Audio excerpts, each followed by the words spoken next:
Kiss કરી? ના ના, એક પણ જણને નહીં, એવું નથી હો.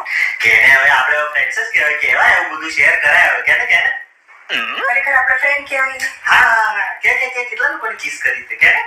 કહું ખરેખર? હા કે 1 મિનિટ, હું હમણાં આવીએ. ક્યારે છે? આવી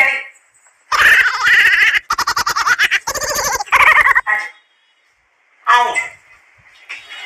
આમાં જ્યારે પણ હું લગ્ન પહેલા કોઈને કિસ કરતી હતી કે બોયફ્રેન્ડ બનાવતી હતી ને, તો એક ચોખાનો દાણો, જ્યારે પણ એક બોયફ્રેન્ડ બનાવતી હતી, એક ચોખાનો દાણો કવરમાં હું નાખતી હતી. 5 ચોખાના દાણા છે એટલે 5 બોયફ્રેન્ડ. આ 5 નોર્મલ કે આજકાલ તો બધું ચાલે છે 5. પણ આમાં આ 100 રૂપિયા કેમ છે આમાં? એ 2 કિલો ચોખા મેં વેચી દીધા.